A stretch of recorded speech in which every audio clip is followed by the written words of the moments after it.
You are listening to the IFH Podcast Network. For more amazing filmmaking and screenwriting podcasts, just go to ifhpodcastnetwork.com. Welcome to the Indie Film Hustle Podcast, episode number 461. I put my ideas into practice. That's maybe the reason why people hate me. Emir Krustria. Broadcasting from the back alley in Hollywood, it's the Indie Film Hustle Podcast, where we show you how to survive and thrive as an indie filmmaker in the jungles of the film biz. And here's your host, Alex Ferrari. Welcome to another episode of the Indie Film Hustle Podcast. I am your humble host, Alex Ferrari. Today's show is sponsored by Rise of the Filmtrepreneur, how to turn your independent film into a profitable business.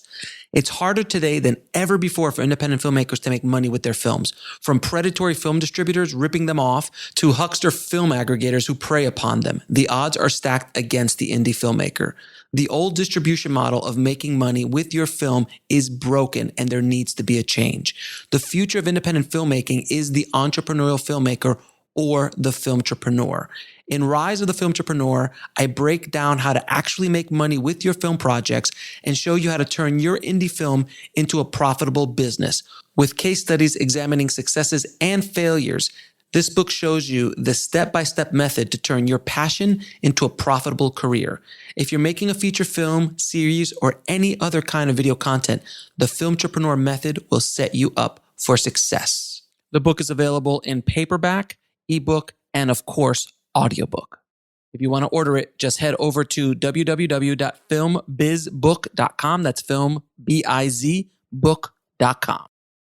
And today's show is also sponsored by the Heart Chart Screenwriting Masterclass taught by legendary screenwriter James V. Hart, the writer of Bram Stoker's Dracula, Hook, and Contact, to name a few. His unique story mapping system will teach you how to get your script ready for production and the marketplace. To gain instant access, head over to bulletproofscreenwriting.tv/heart chart. That's HART chart. Now, guys, today on the show, we have Kevin Lewis, the director of the new film, Willy's Wonderland, starring the legendary Nicolas Cage. Now, I wanted to talk to Kevin about what it was like putting this project together, what it was like working with Nick as a producer and as an actor, and how he came up with this insane idea for a film, because the movie is about essentially a Chuck E. Cheese, a demonic Chuck E. Cheese that just kills people as they come inside. And Nick's character is so remarkable. I just had so much fun. It's probably the most fun you'll have watching a film this year. So without any further ado, please enjoy my conversation with Kevin Lewis. I'd like to welcome to the show Kevin Lewis, man. How you doing, Kevin? Doing good, buddy. How you doing? Good, man. I'm doing as good as we can in this crazy world, man. But thanks for being on the show, man. We are going to get deep into your latest film, Willy's Wonderland, which is just insane. I can't wait to get into the deep end of the pool on that film. Before we get going, man, how did you get started in the business? So, Alex, I'm from Denver, Colorado, and I came out to USC Film School, and it's funny, even before I started the film school, I got an internship at Linda Obst at Columbia Pictures at the studio, and I worked there, and I went to film school, and from there I interned with Rennie Harlan and John McTiernan. Dude, during those years, yeah. So Rennie and John were both like at the height of their careers, dude. Yeah. So what's funny is I interned with Cutthroat Island and Last Action Hero. So I don't know. I'm probably not a good luck charm, but I was about to say, I'm gonna get you off the set, sir. The luck charms on both those films. But it was really cool. Like, I learned so much. I mean, at the Carloco building where Rennie was, it was so funny because like downstairs, it was the new guys and it was Roland Emmerich and Dean Devlin. And, it was like they just did Stargate. Right. And I was in charge of like, the scripts and like reading scripts and coverage and stuff. And man, I would also be in charge of taking the scripts down the infirmary and on this red wagon. They were just piled high and I would have to put them in the fire and burn them. And you just felt so guilty, kind of depressed because I was just seeing all these writers and, and actually some of them are pretty big now, but you putting their scripts in the fire and just watching this great work and blood, sweat, and tears go up in flames. It was like welcome to Hollywood, kid. You know. I never actually knew there was an actual bonfire that they actually put things in. It was. I took them in, and so yeah. But I learned a lot there, and then I right out of film school, I made my first movie, The Method, with Sean Patrick Flannery and Robert Forster and Natasha Wagner, and we went slam dance with it, you know, and so that was my first movie, and we begged, borrowed, and stole. I got a Panavision camera from Panavision. They let us have that, you know, and I shot it in a couple weeks, you know, and this was I think you probably shot this in what, 95, 96? Yep, 95, yeah. So there was no Reds, there was no Alexas. It was 35 or nothing at that point. Yeah. And when you were coming up, when you were interning for Rennie and John, you were telling me off air that you also had a couple run-ins with Mr. Spielberg and Mr. Lucas as well. And, yes, I did. So I was on the set of I was at Sony, and that was when they were shooting Hook and Dracula. They did Dracula after Hook, and I ran into Mr. Spielberg and asked him if I could hang out with him and John Williams, and they were working on some of the post, and he had cheeseburgers in his hands. He said, we're keeping it kind of private, but thanks, you know. And like I said, you know, he could have a security guard escort me out, you know, but he was so nice. And then, you know, Dracula, I snuck on the set of Dracula and thinking, yeah, I'm going to watch Gary Oldman work, and it's going to be amazing. And it was about 5 seconds before the first AD was like, yeah, get, what are you doing here? You know?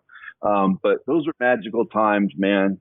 The studios were bustling, making movies. It was pretty incredible. And, you know, another cool thing too was when I graduated USC, Spielberg and Lucas were the speakers at the graduation. They were getting honorary degrees, and they spoke to the whole graduation class, and then they went to the film school and spoke, and then gave out our diplomas. So I went and shook both of their hands, and I told Spielberg, he's the reason I'm here. And he said, knock him dead, kid. And that was just really, really special. I'm not a big like autographs and things like that, but I'll tell you another thing. One of my favorite directors, Sam Raimi.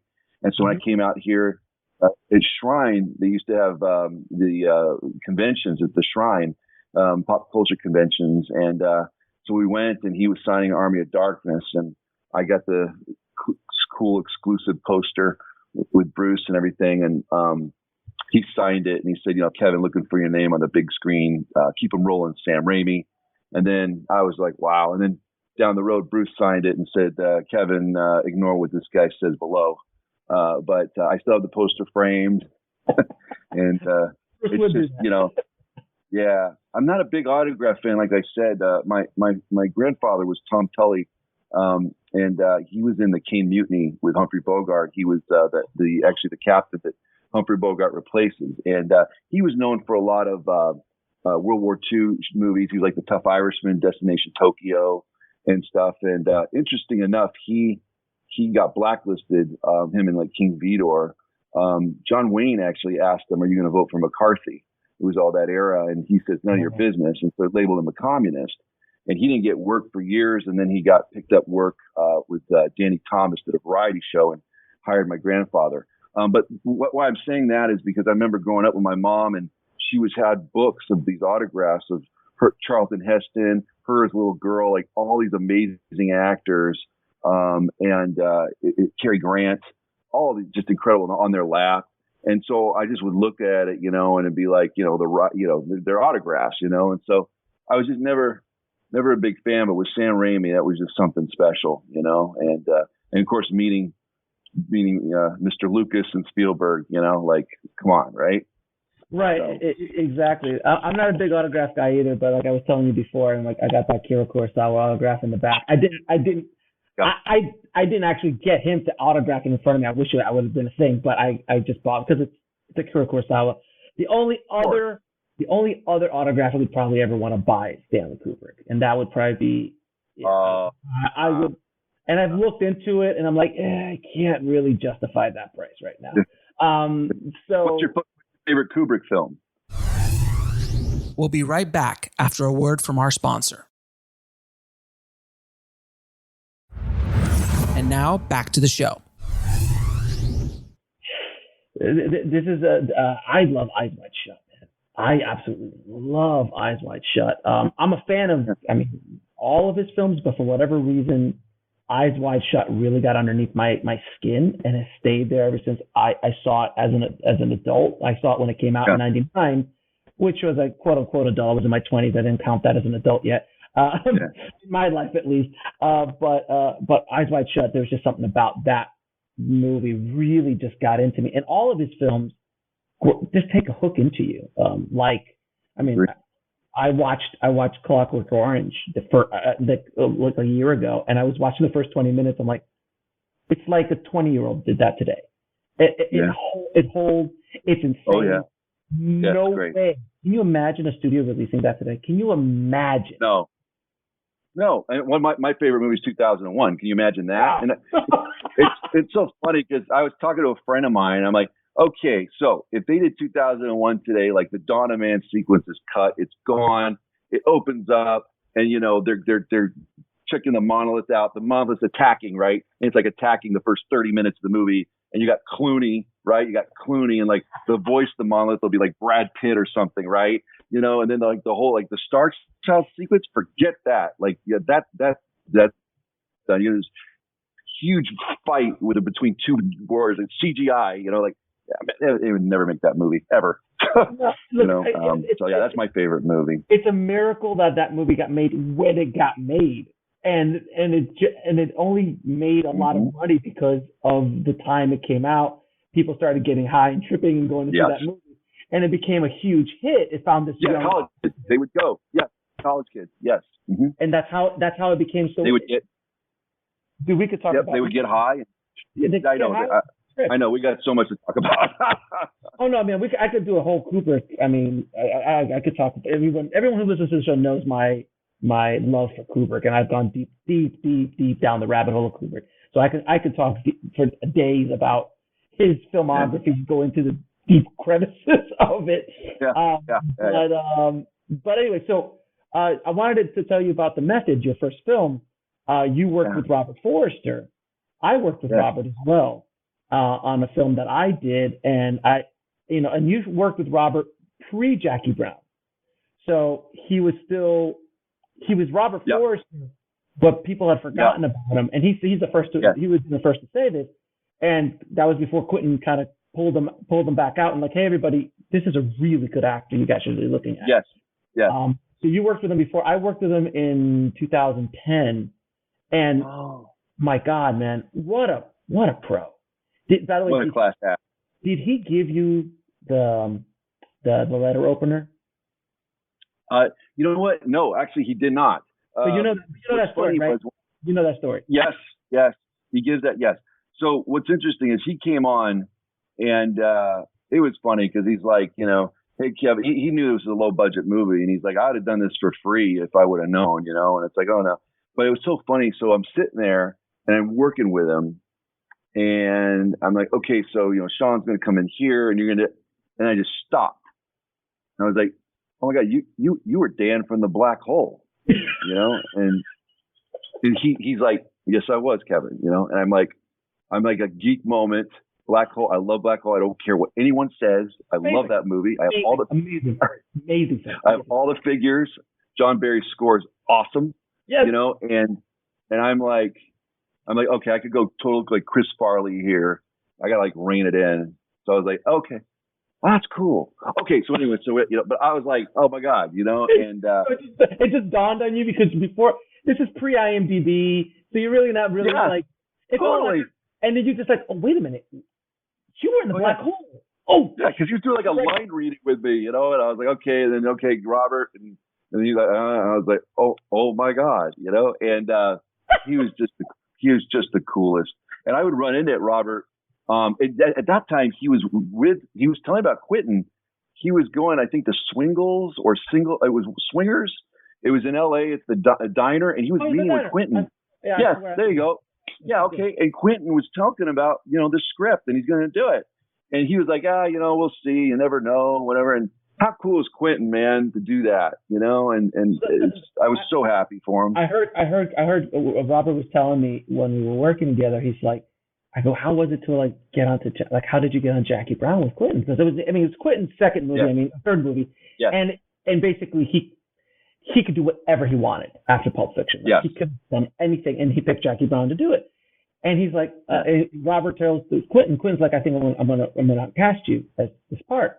He's like, Robert tells Quentin, he goes, Quentin, I don't think they're gonna let you cast me in this part. It's too big. And Quentin turns to him and goes, I cast whoever I want.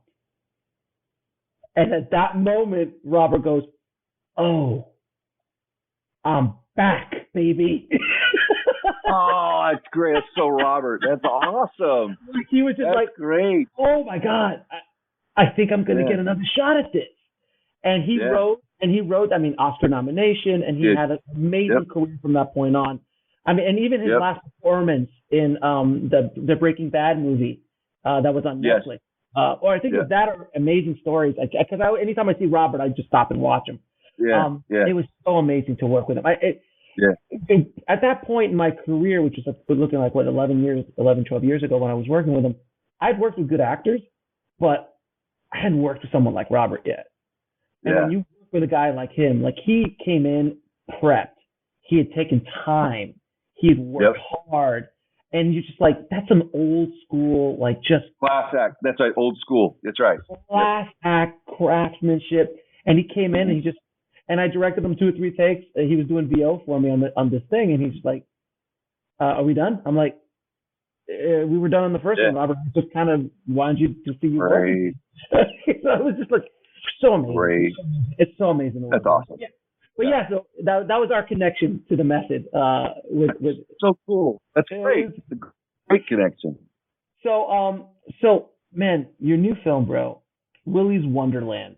I literally just watched it before we came on this interview because I wanted to be really fresh on it. Dude, how the hell did that movie come to life? Well, it's really interesting. So Jess Davis, who played Siren Sarah, she was in an acting class with Geo Parsons, who wrote the script. And she first read the script.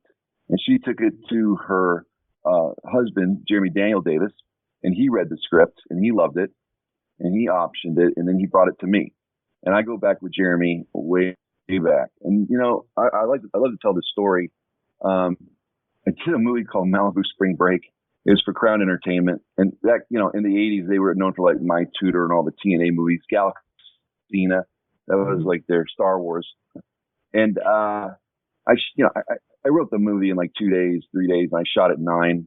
And when you're looking, director looking for work, man, you take it, and I just really believe like the more you get behind the camera, the better. And it's not like now where you can go and shoot something with a Red or your iPhone. It's like you said, Alex, it's like it was a 35 millimeter. I shot Malibu Spring Break 35 millimeter. You know what I mean? So, anyways, I did that movie and I met this actor, Jeremy.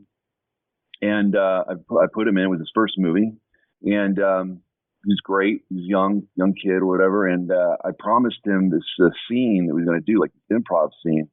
And near the end, the producers want to wrap it up and whatever. And I was like, you know what? I promised him this thing. I'm going to do it. And we did it. And flash forward years later, I'm working on another project. I'm working with another producer. And he's like, yeah, Jeremy. And I was like, Jeremy Davis? He's like, yeah. And Jeremy came in and we reconnected. And he actually tried to help me with this movie I had Mads Mikkelsen attached to do. And he tried to help me with this film. And, unfortunately, it didn't pan out. So years later, Jeremy brings me Willy's, and what's funny about that, it's like, if I didn't do Malibu Spring Break, I wouldn't be here talking to you, buddy, and everybody sometimes like, well, you shouldn't do this. I remember an agent told me, your career is, going to be defined on the work you turn down rather than the work you do. And I was like, I think that's the dumbest thing I ever heard in my life. Right? Like, who's going to know what you turned down? Like, and I was just not in that, I wasn't in that position to turn it down. And anyways, the point being, and it's funny because I made the method and it went to Slam Dance. It got distribution. It did okay. We'll be right back after a word from our sponsor. And now back to the show. And then I made a movie called Downward Angel, and with Matt Schultz, who did Fast and the Furious. And actually, I cut a reel for him and to show Rob Cohen so he could get that job, and Jonathan Banks from Breaking Bad. Yeah. And we made that movie. And what was cool at that time, Blockbuster was alive and well. And so we made it, for a really low budget. And we sold to Blockbuster for like 4 times as much. And actually, there was a Hollywood Reporter, and it said the Killer Bees. And it was the president of Blockbuster. And he had Contaminated Man poster with William Hurt on one side and Downward Angel on the other, and it's like, it was just the coolest, So I did that, and I worked my way, and then, I did Malibu, but like I said, I wouldn't talk to you here. It wasn't for. And so when people say, well, if they're filmmakers, well, should I do this? Well, yes, you should, go out and make movies, whatever you can do. Now the technology is there. You don't need, the 16 mil and the 35, which are great, but you don't need it now. You have an iPhone even, go write your scripts, work on your stuff, if that's what you want to do. So, I was in that mentality of just, you got to do it. You want to do it, you do it, by any means necessary. And that's how I've always kind of operated. Yeah. So, and perfect example is Peter Jackson, his first film, which I forgot what the name of. Is it Stay Alive or Bad Taste? Bad Taste. Stay Alive. No, Bad Taste. Bad Bad Taste. Yep. Bad Taste. And he did this, which is exactly what its title is. It's extremely in bad taste. It's a really schlocky horror, bad horror, B movie level kind of effect.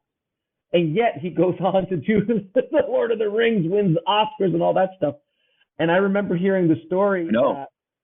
I heard the story that Peter Jackson, when he got hired by Bob Shaye at New Line to do Lords of the Rings, Bob Shaye hadn't seen Bad Taste yet. So he signed the deal, he's prepping, and then all of a sudden someone walks in and is like, yeah, this is your director. And they showed him Bad Taste. And he's like, oh my God, what have we done? And they're like, holy cow. So, but obviously it worked out. But, that was, because from Bad Taste to $450 million shooting 3 movies in a row that no one really had done anything at that level before. It was an insane thing. But I agree with you 100%. I did a lot of stuff when I was coming up as a director, as an editor. Yeah. Stuff that I was just whatever. Hey man, pay the bills.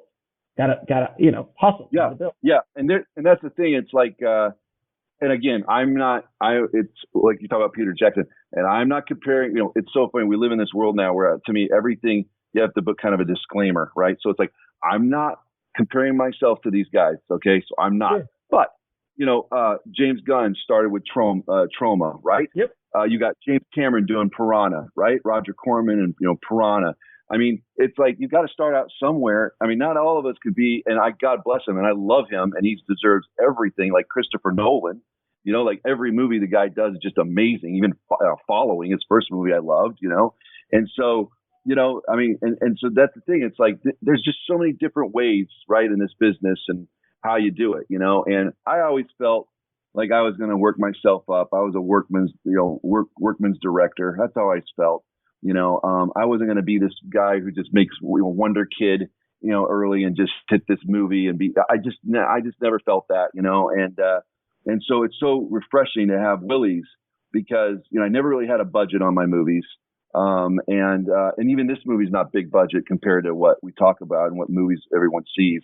What's funny is one of my films, Dark Heart, I was at a film festival, and I remember everybody leaving, and I heard someone saying, well, I like Dark Knight better, and I was like, well, I like Dark Knight better too. It's Christian Bale and Christopher Nolan, and Heath Ledger, and it's a $200 million movie, right?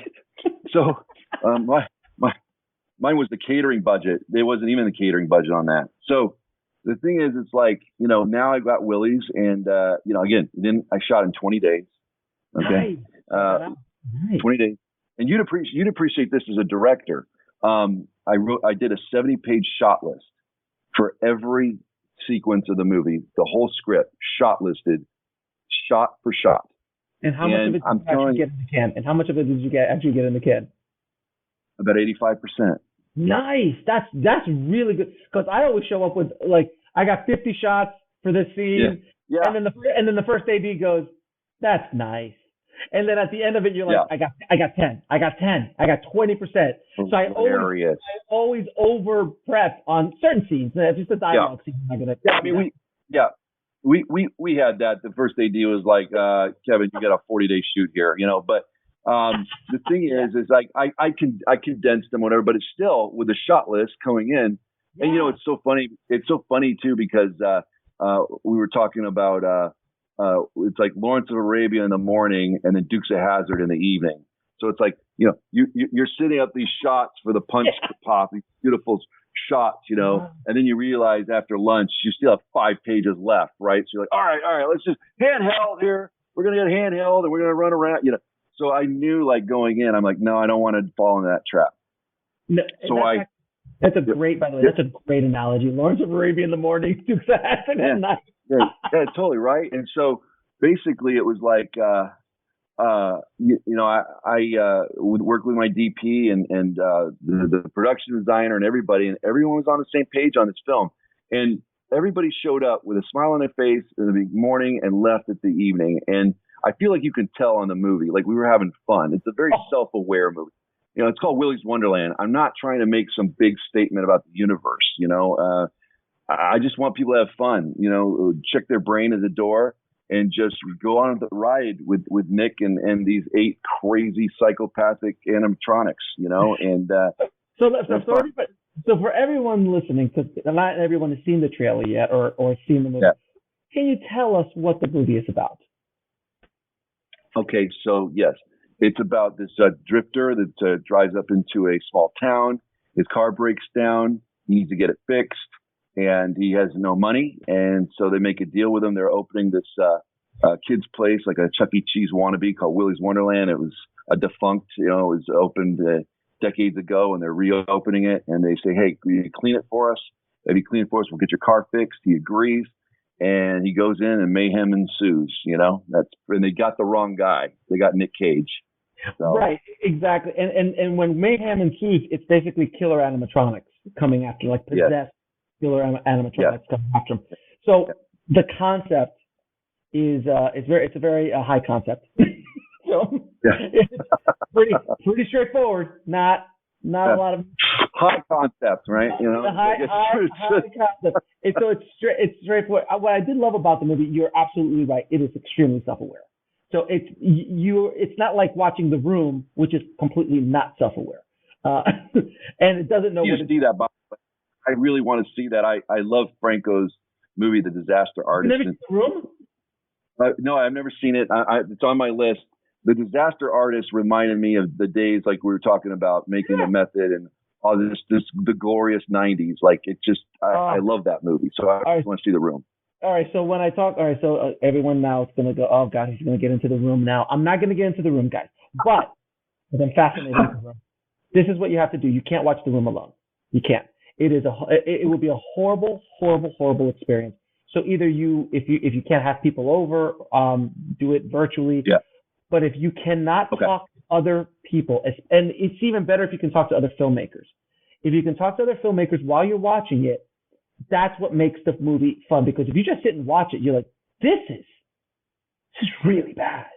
Like this is extremely bad. And everything you see in The Disaster Artist is it's all true. All true. And I'll tell you my connection to The Room after we get off there because the audience has already heard it. But yes, that's a mistake. Don't ever watch it alone. Like I made the mistake of watching Troll 2, which was one of the worst movies of all time, by myself. And I felt dead inside when I left. Like I felt I swear to God, I felt like a little bit of my soul was taken from me when I finished watching that movie. It was so horrendously bad. I was offended to my soul, and I felt dark inside. It was just like, it's so bad. It was not like The Room. Like when you watch The Room, you feel so good. That's why it keeps going, because people love it. It's so much fun, and it's so ridiculous. Anyway, again, All right, we'll stop about the rope. So, all right, so now we're back to Willy's Wonderland. So yeah, let's go back. So, dude, how the hell did you get Nick Cage, man? Like, we'll be right back after a word from our sponsor. And now back to the show. And before you answer that, can we all agree that Nick Cage is a national treasure? Let's just put that right out there right now. Nick Cage is a national treasure. For sure. He's a genre to himself, right? I mean, that's awesome. That's a great way to say it. The Nick Cage. Yeah. Yeah. It's like, okay, what do you got? Well, I got a sci-fi movie, I got a horror movie, but I got a Nick Cage movie. It's like, oh, okay, give me the Nick Cage movie, right? So, basically, what happened is, Gio wrote the script. He did a great job with the script. We developed it with him, Jeremy and I. And, we got a casting director. We made an offer to his manager, Mike Nylon. Mike Nylon liked it and passed it to Nick, and Nick liked it. And they became producers on it. And I just tell you right now, I've said this before, but I'll say it again. Nick is three things, man. We know he's an Academy Award winner. We know he's an amazing actor. Like, that's like done, right? But he is a fantastic partner to do a picture with, to work with day to day, to try to get something off the ground and make it and then shoot it with him. Like, amazing. Him and Mike, every step of the way, supportive. And the third thing is, he's just a damn good guy, man. Like, Nick is the real deal. He is solid. I'm a big believer in chi. That may sound corny to people, but when you meet Nick, you can just feel the energy, and he's true, man. He's no BS. Alex, there were times, man, like, and you'll appreciate this again, making films. Like, we would set up with second team, and I'd have this double in, and this double or stand-in, and it'd be like holding the punch pot, because we'd be, checking the focal length with the lens, all that. Nick would just come in and hold it. Okay, he wasn't in his trailer, he wasn't. He was there with us, the camera crew, right there. He wasn't in Video Village. He was there, and I can't tell you how supportive. We didn't get in one creative disagreement. We saw the movie eye to eye. He worked his tail off, with the fight scenes. Was there in the gym in the mornings, just working it, man. Never late to set. Always on time, always prepared, always ready to go, always pushing, always trying to figure out how we do it the best way. Like, I've got nothing. I mean, I could just go on and on for hours about Nick Cage. He deserves everything he has and more. I love that guy, and couldn't have made this movie without him, really. And what I love about Nick, man, is he is a national treasure, and he is, and now he's become, I don't know if he's always been this, but he's very self-aware of who he is, and his brand and what he's doing. He's extremely self-aware of. I mean, he just did that Netflix show, The History of Curse Words, which is like, well, of course Nick Cage has to host that. Like, of course, he has to do that. And he's a movie lover, man, like us. Like, he'll be here, and he loves movies, and that's what you get with Nick too. It's like, he's a film fan, just like us, man, and he gets it, A lot of actors would have shied away from this part, and it's a challenging part, and I was so happy that I just knew. We just knew. I had a gut feeling, Alex, that he was going to want to do this movie. I just think he was going to get it. He's going to get it. And a lot of actors I don't think would have, Right, and he was like, and it's right down his alley. I mean, this is a strike, right down the middle. Yeah. Nick. I heard a story with Werner Herzog when he was directing Nick in Bad Lieutenant 2. Oh yeah. New Orleans. Yeah. He said that, I think this was in his master class, even Werner's master class. He was saying a story that he went on set and he didn't have a shot. Like, it's Werner. It's Werner Herzog. Yeah. So he was doing stuff that was a little bit, and if you remember that movie, it's pretty off. The iguana, right? Was it the iguana? Was that with a wide angle lens? I would love it. Yeah. All that kind of craziness. And I think there was I think the crew wasn't with Werner. And I think he was fighting the crew a bit, if I remember the story correctly. All I remember after that is that at lunch or something like that, Nick got up on the table or on top of the car, and he addressed the entire crew. And he's like, I'm finally working with a director who's got a set of balls on him and who's brave, who's a true filmmaker, and blah, blah, blah, and just completely built him up. And it's Werner Herzog. I mean, at that point in his career, he's still Werner Herzog. Sure. But sure. Nick wanted to support what this I believe it. This madness that Werner was doing, because that's the kind of, look, you sign on for a Werner Herzog movie, that's what you're going to get. Yeah. It's like signing on to a Terry Gilliam film. Like, yes. Yes. Yes. You know, don't look for Good Will Hunting. Don't look for Good Will Hunting if you got Werner or Terry. You're going to get those different kind of films. So that's why you hire these guys. That's why you hire these guys. Yeah. No, I totally believe it. You know, another great story with Nick is the last day of shooting for him. For lunch, he hung out in the dining room, the set, and he signed anybody and everybody's stuff from the cast and crew, posters, DVDs, whatever. He took his whole lunchtime to do it, pictures with everything. I mean, come on, right? Like, he's just the coolest. That's amazing. All right, so we were talking earlier about you directing Robert and going, oh my God, you're the guy from the Black Hole. What was that moment for you with Nick? Because I'm assuming, you know, there's a couple of movies in Nick's filmography that you probably are a fan of. Just like, holy cow, I'm directing Nick Cage. How does that work within yourself as a director? How did you deal with that? And was there a moment? Did you, I mean, because you were working with him as a producer, did you geek out? At what moment did you finally geek out? Or did you never geek out in front of him? No, it's cool. Like, when I met him, I felt like it really clicked. And he did a wardrobe, you know, and we got the Willy shirt on him, and we were picking the jacket and everything. And I just felt really good. We walked around set showing him. I mean, I know it was Nick Cage, but, you know, he's an actor in the movie and he's carrying the movie. I was explaining to him the vision of it. I gave him my shot list, you know. I was like, hey, man, here, you know. Yes, I mean, there's parts of you that go, oh, my God, it's Nick Cage. But I knew that we had a movie to do. And the coolest thing for Nick was like the first day. So the first day we shot all the driving stuff, okay, outdoors. Because that week we shot everything outside Willy's because we were still getting Willy's prepped for this on the soundstage. And I'll never forget, Alex.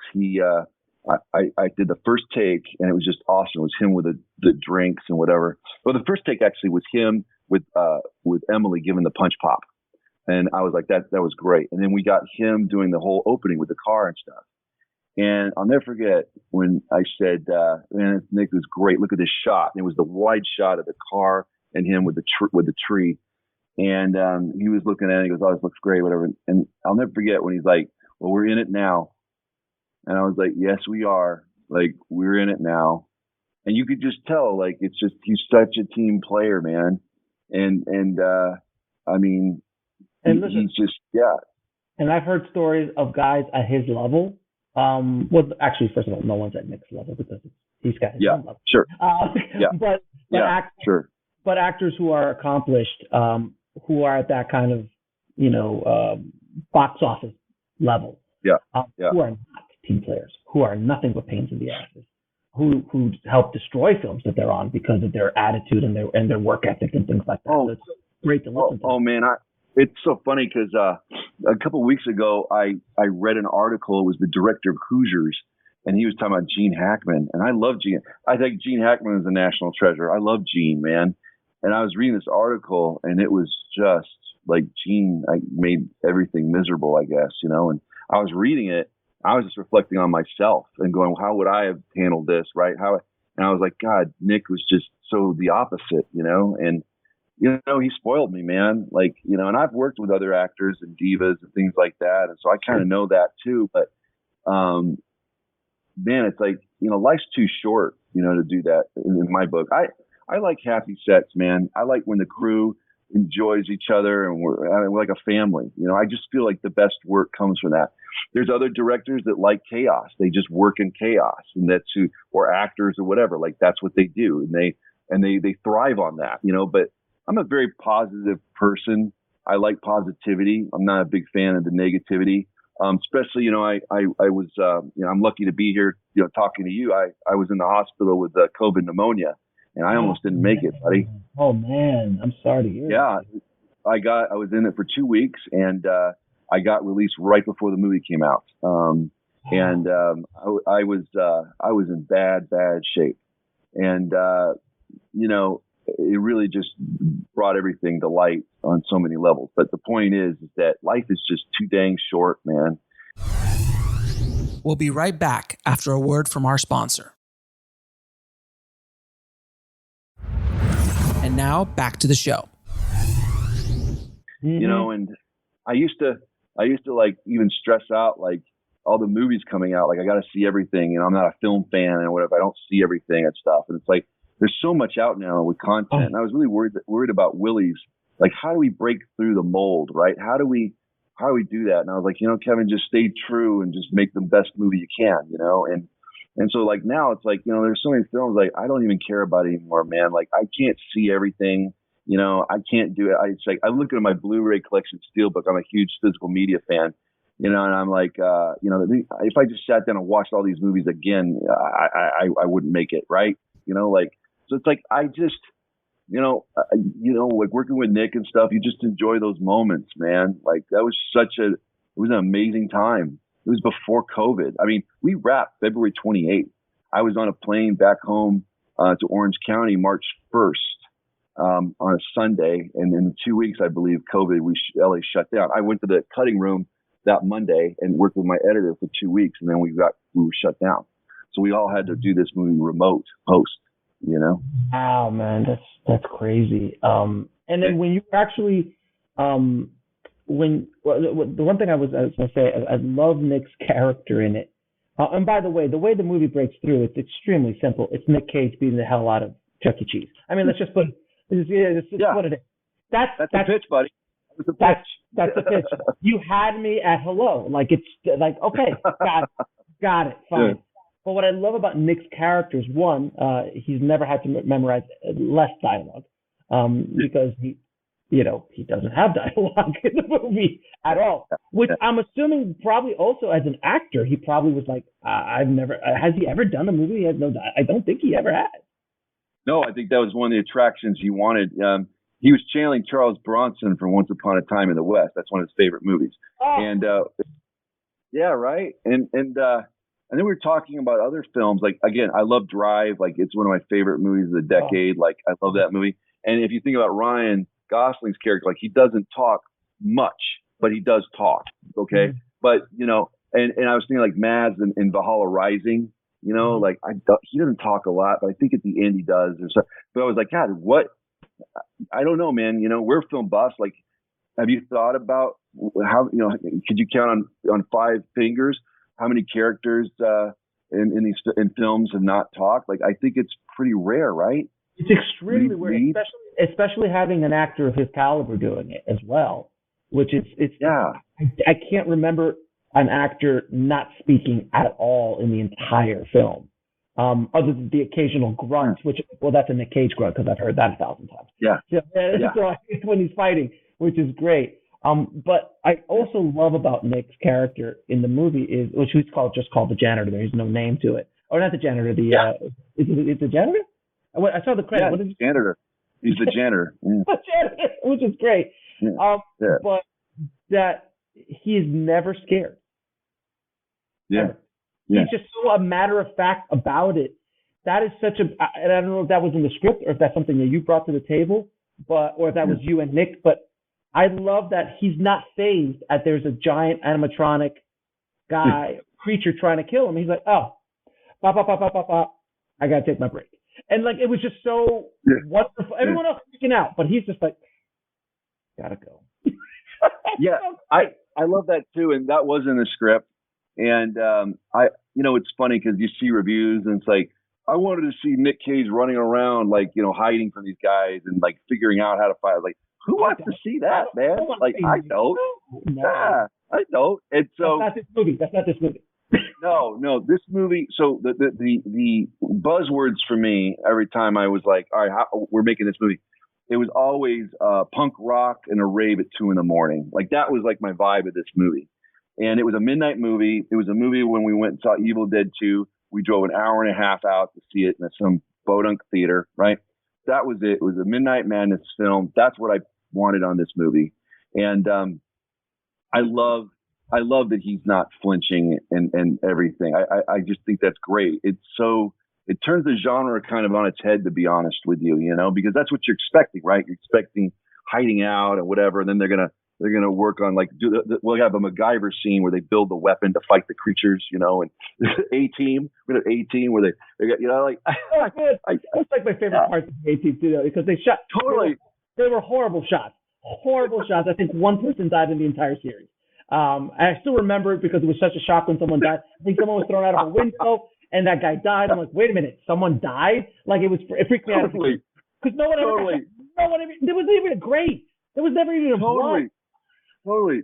And it was always the montage with the music and Mr. T, like picking the metal, and George Papard, So like we could have totally had that, like Nick's hiding out, and then he's got the kids, and then they're gonna be like, no, this is Nick Cage, man.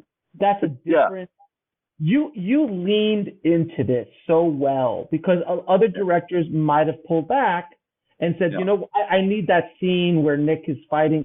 Like, no, you understood the story. Nick understood the story of like, look, Nick Cage versus Chuck E. Cheese. That's at the end of the demonic Chuck E. Cheese. That's it, guys. It is not deeper than that. Let's go down that road, and if you nail that, you've got a strike. Embrace it, right? Embrace it, and that's how I felt too. Like, I had 20 days to shoot, like I said, and so, I didn't care if we had a shopping cart, like to use it for a shot. Like, I don't care, old school. Like, we're gonna get these, and that's kind of how I did it. And let's turn our weaknesses into strengths. I don't have a techno crane. Okay, I don't have all these tools. I don't care. We'll figure it out. What does Sam do? And how inventive he was, right? And so that's how I kind of approached it, and I approached it really with one of my favorite movies about making movies is The Big Picture with Kevin Bacon. Kevin Bacon, yes. What an amazing movie about making movies. Oh, what Christopher Guest, I think, directed it. I love that movie, and I remember the poster. I have it, and he's in the shopping cart with a camera, Yeah. And that was like my, every time I thought about it, like that was Willy's.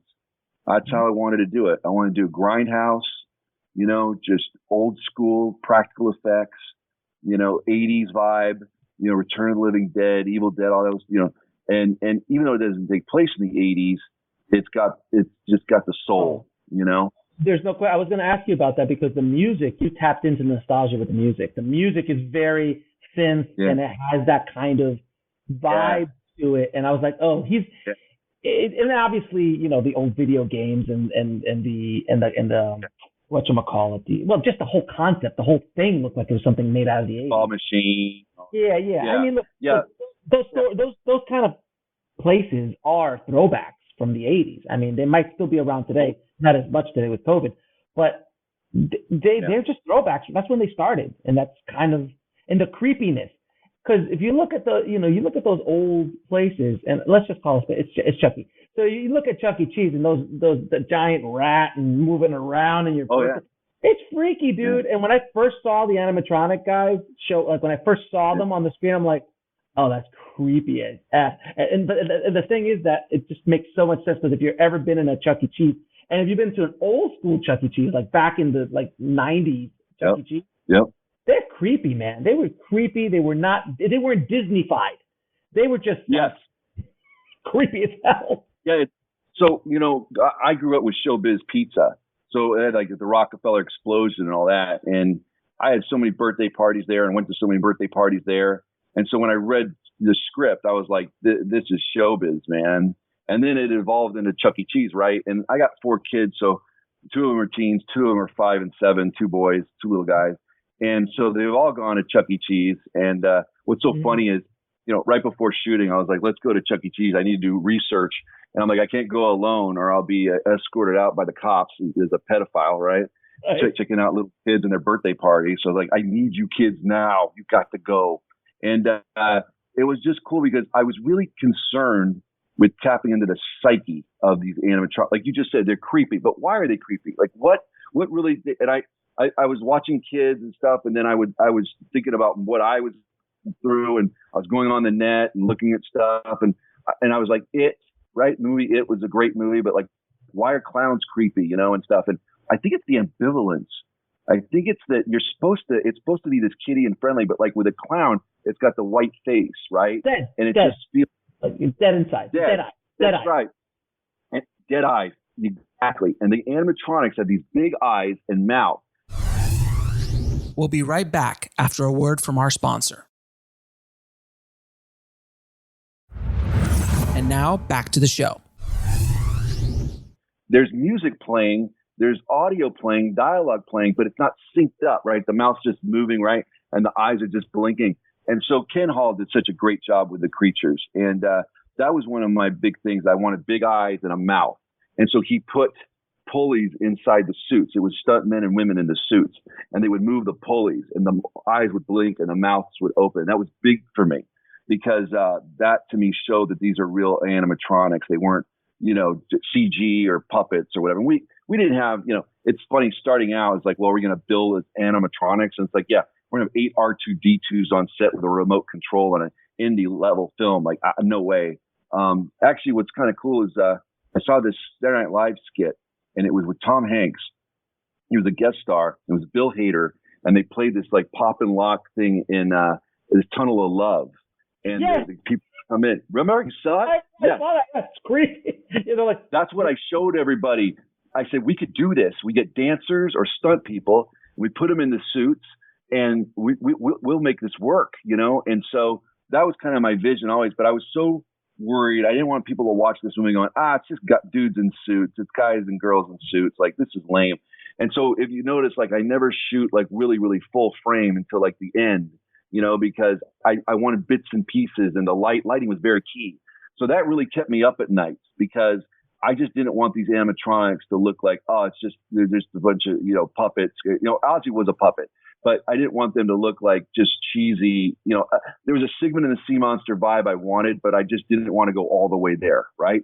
And so we call this movie a tightrope movie. It really walks a fine line. It could have been a really bad movie, and some people think it is, but I just feel like, Look. Everyone. When it comes to critics and people with their opinions of films, dude, I heard a great quote the other day. There's like, you should never take advice from someone about your film who's never made a film. And wow, and it's so true. My friend Noam said that, and it's so true because at the end of the day, like, I'll read a quote about one of my films or all that, and I always tell people, like, you feel bad about reviews of your film, type in Shawshank Redemption, bad review. Type in Star Wars, bad review. Type in Godfather, bad review. I mean, I remember seeing Lucas on the set of Phantom Menace with a T-shirt of a bad review of Star Wars. Like, he literally printed the entire review on his shirt, and he's walking around with a bad review of Star Wars on his shirt. And he's like, I don't care, like, how much crap has George gotten over the years? Oh yeah, sure. I mean, people crap on Return of the Jedi. People crapped on. I mean, it's constant. Yeah. And you know what? Yeah. I don't. Whether I like them or not, whether I like all the prequels or if I like the new ones, it doesn't matter. If the filmmaker's doing whatever the filmmaker's gonna do, and it's art. Yeah.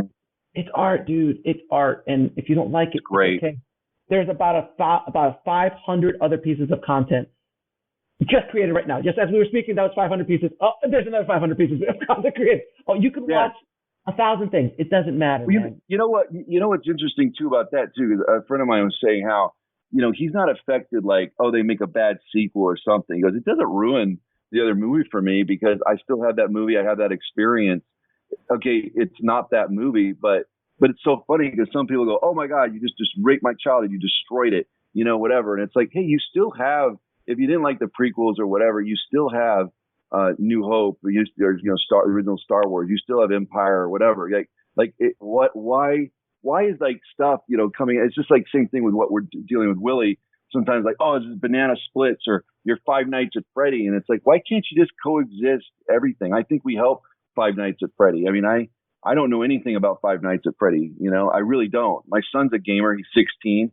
But I stayed away from it because I didn't want to be influenced by any of it, And same thing with Banana Splits movie. I just watched it recently, and it's like, okay, so now it's like I just think we could all coexist. So like you said, bad review.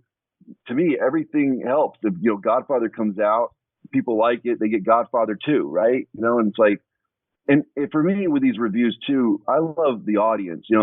Growing up, Siskel and Ebert, right? But now it's power to the people. It's power to the people.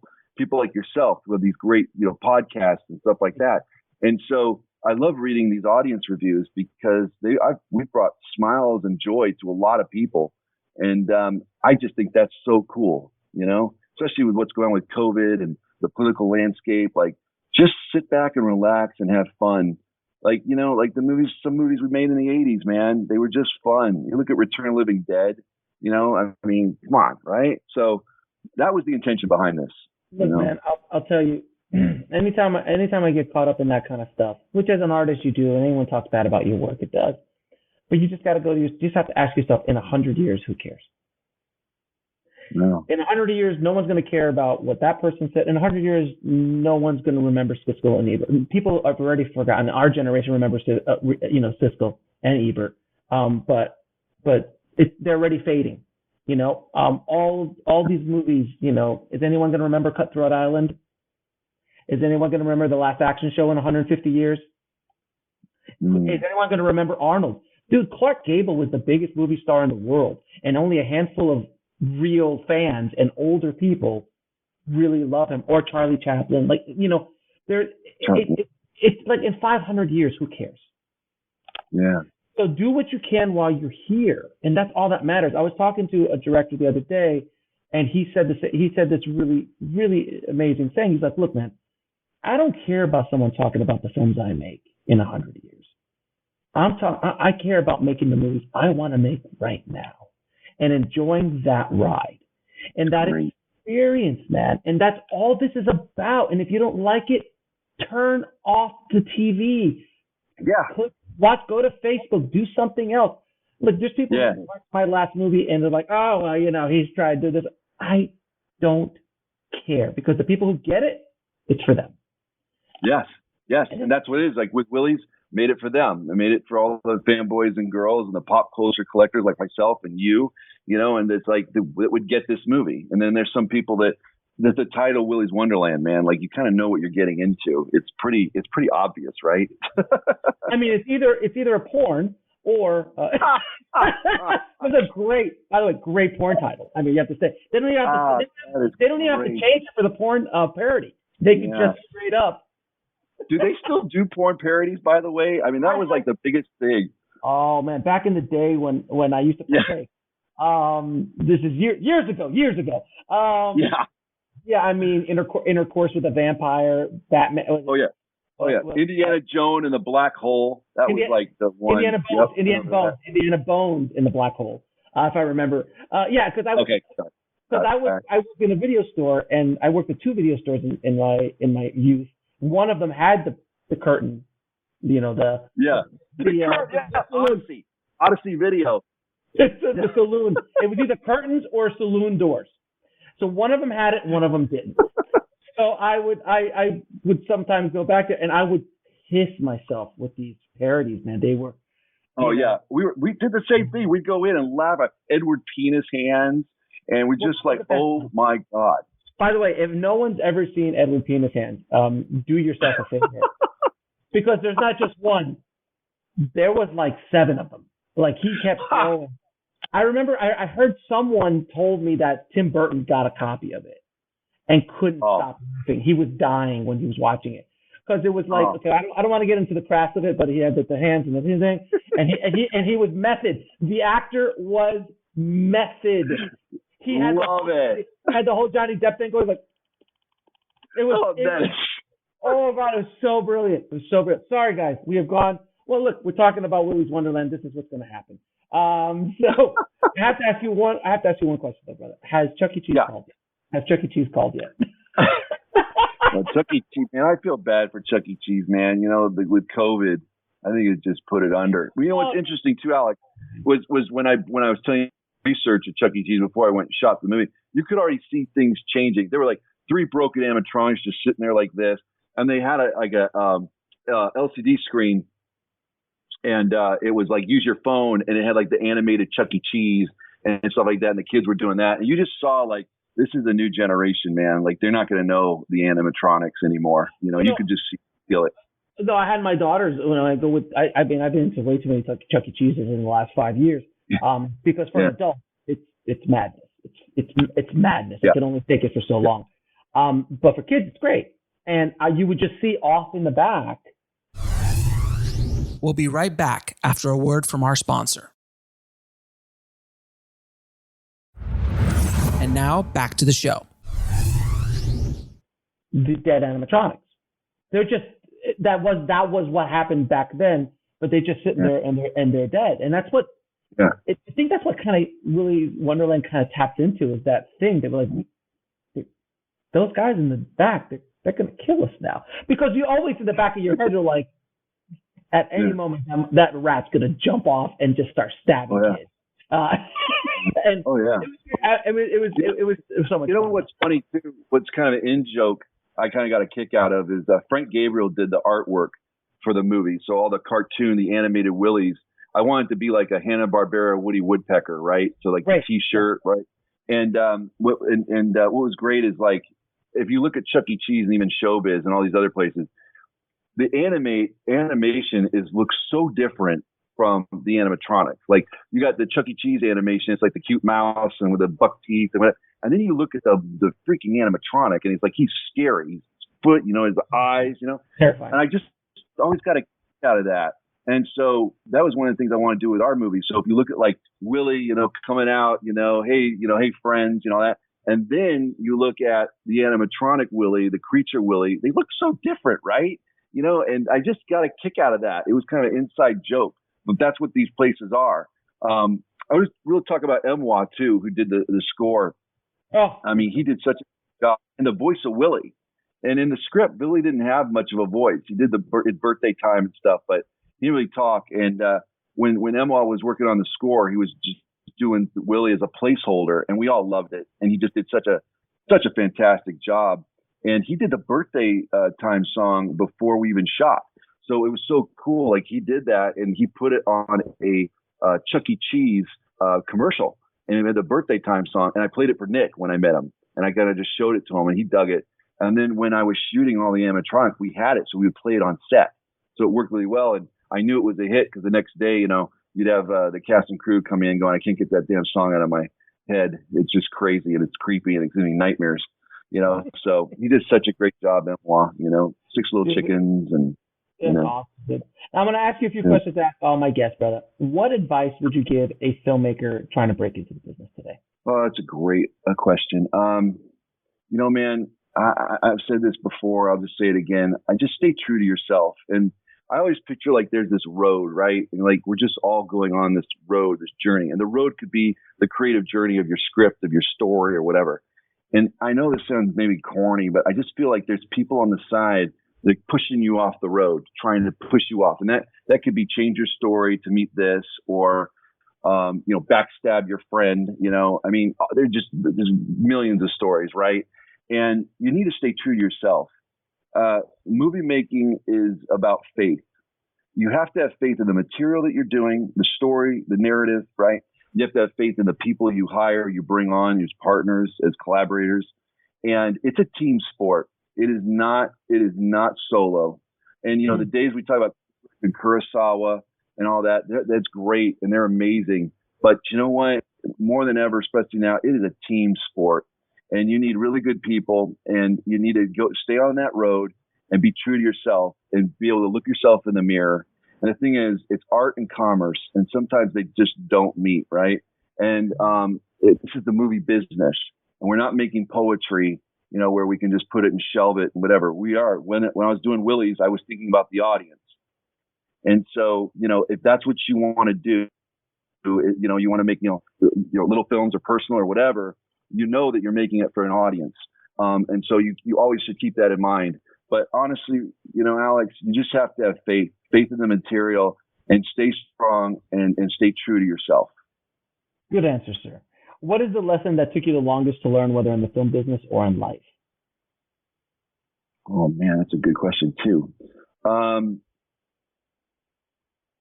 Yeah, I've got one. I love people. Okay. And I love listening to their stories. I love, I always feel like it's really weird, like about, doing these things in the podcast and stuff, because I'm talking about, stuff, but I always like listening to other people. I love to listen to you for, a couple hours about your history and whatever. So I love people. And making movies, again, it's like a family, and you get together and for a short period of time and you create art, you create your film or whatever. And what I learned, and it was a hard lesson, but it's like, that was then and this is now. And so just because you made a movie and you're with these people and whatever, they have their lives and they go on, and I used to think everybody was my friend, right?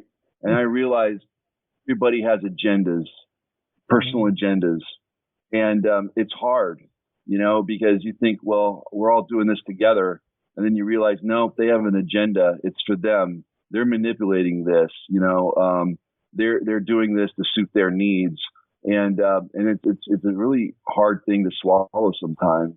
And these people that you think are your friends are not, And so that was the hardest thing for me was, we're all in this together and we're going through kind of a war.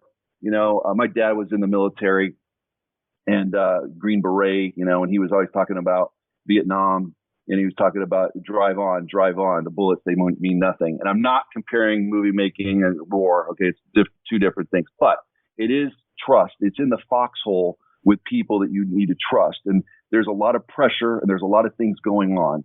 And, like I said before, you have to stay true in things. And there's some people that just have agendas and that aren't your friends, and so it's a tough thing to learn, because like I said, I thought everybody was like on the same page.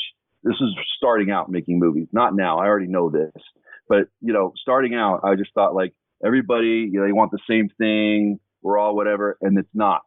And so I kind of lost a little bit of loving humanity, to be honest with you, because I was like, okay, now you have to be guarded. Now you have to, and now you see things, and now you can see why, directors maybe don't want to sign an autograph because someone might put it on eBay, or, you know what I mean? Like there's just things like you see, and it's usually to deal with money. I hate to say it, but, I told my kids, if you ever have a problem, you think of why someone's doing this or something happened, it's usually the dollar bill.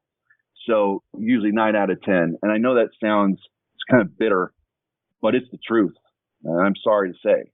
So, don't mistake purity sometimes for the almighty dollar. And that's why I say art and commerce, very hard, to congeal and for them to be one, and unfortunately with the movie business, commerce usually wins.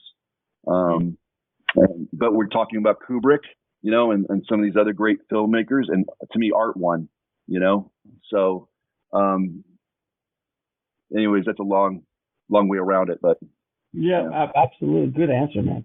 And the toughest question of all: 3 of your favorite films of all time. Okay, favorite films of all time. So, Raiders of the Lost Ark was the movie that I saw where, Star Wars, just like you, like it was made by God. I didn't see George Lucas make this film. It was just like, and let there be light. And by the way, here's Star Wars, right? But Raiders was the movie where I saw the camera, I saw the editing, I saw the pacing, I saw what a director really did. And then I'll take that a step further with Evil Dead 2, when with what Sam Raimi, how inventive he was with the camera and things like that. That's when I really started getting into filmmaking.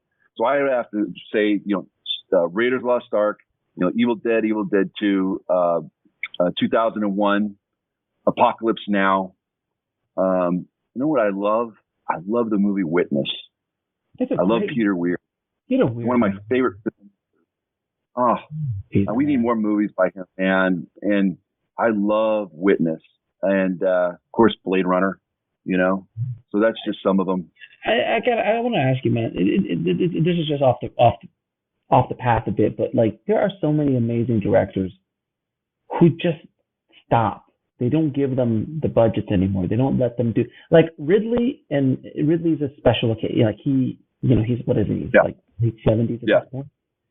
Spielberg, obviously Scorsese, you know, but at a certain point, someone takes the keys away. And it's sad because, you know, I would love to see another Peter Weir movie. I would love to see another Wolfgang Peterson movie. You know, like after Poseidon, he got thrown into director jail. We'll be right back after a word from our sponsor. And now back to the show. And he hasn't come out of it since. So it's so hard sometimes to see these, you know, De Palma, he left. He's like, screw you all, I'm going to Europe where I can continue to make movies. Yeah. And that's what Brian did. Brian's over there making his movies. And he's like, screw all Hollywood. I don't want to deal with Hollywood anymore. I'm going to go off and do this. But man, it's so sad to see these are great artists that just get the key. I call it the keys are taken away from them. And it's so sad, appropriate, man. What you just said. That really says it all right there. We could go on and on. I mean, I love like Bernard Rose with The Immortal Beloved, you know, like Alex Proyas with The Crow and Dark City. Like we can just go on. I just had Alex on the show. So I talked to Alex.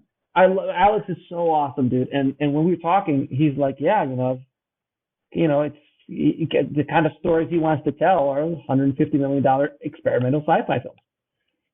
You know, that's not the world we live in right now. So he's hustling it, but he's still being creative though. And some of these directors just he's doing shorts, like these insane shorts that he's doing. He's building out his own production facilities in Australia. Wow. He's still a young guy. He's not an old guy. He's still a young guy. But it's so sad to see some of these filmmakers that we grew up with that are just, you know, that's why I love when George Miller showed up. And he's like, oh yeah, I'm going to do Mad Max. Oh yeah. I'm going to do Mad Max Fury Road. Oh yeah. And it's going to look like a 25-year-old did it. And the DP is like 70. I'm like 75, whatever how old he is. Yep. And I'm going to make the coolest, most hip, most everything film anyone's ever seen. Yep. And screw all of you. Yep. And you heard that Donner's coming back, right? Richard Donner's coming back. I love it. Lethal Weapon 5. Lethal Weapon 5. That's awesome. 90. Bring it. 90. Bring it, man. Bring it. So awesome. I love it. No, I'm with you. I remember seeing the Mad Max movie at the Cinerama Dome, and I was just blown away. I was like, wow, this is an instant classic.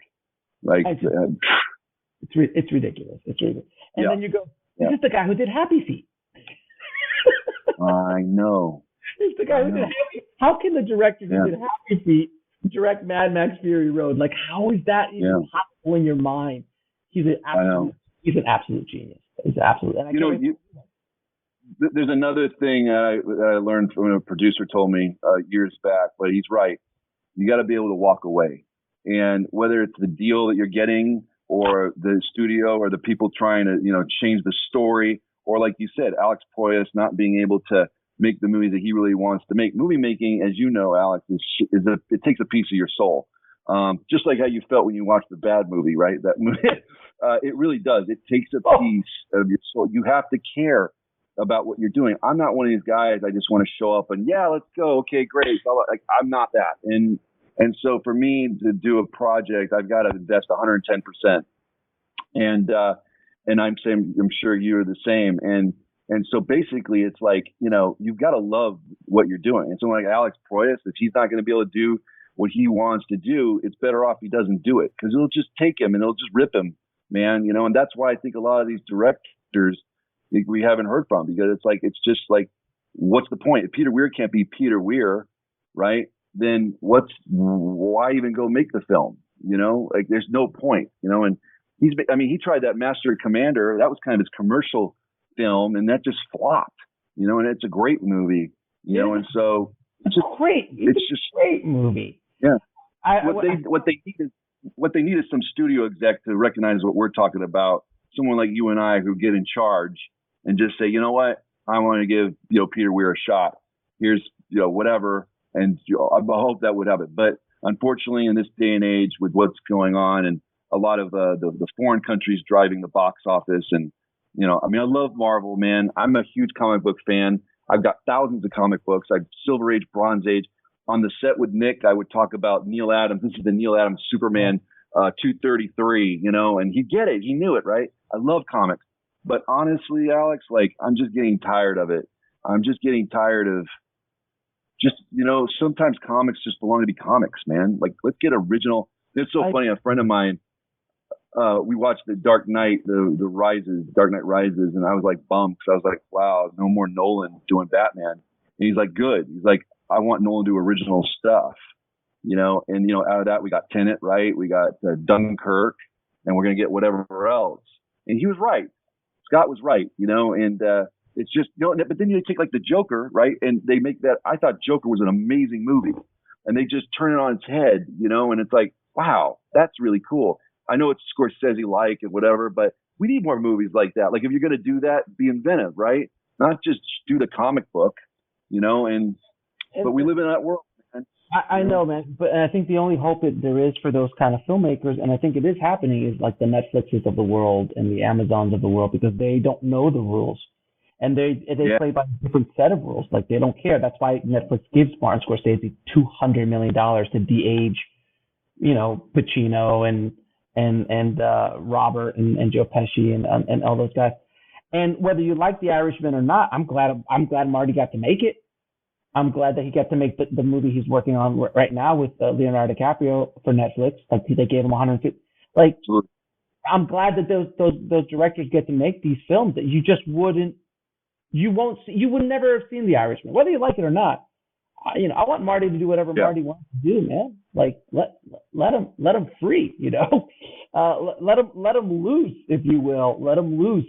But there is hope. But but we'll see how the whole world is just changing so rapidly, man. But listen, brother, I know we could keep geeking out for at least another 2 hours. I know. But thanks for being on the show, man. Congratulations on the success of Willy's Wonderland, man. I'm glad it's. I say when I see films like this, I'm like, I'm glad it's in existence. Like, I'm glad, like, this needed to be birthed into this world. I don't care if you like it, you don't like it. I'm glad it's alive. I'm glad it's there. It's like Mars Attack. Great.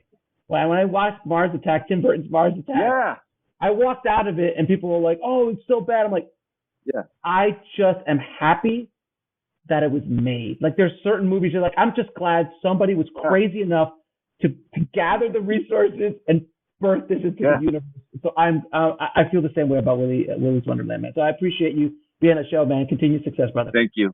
I want to thank Kevin for coming on the show and dropping his knowledge bombs on the tribe today. Thank you so much, Kevin.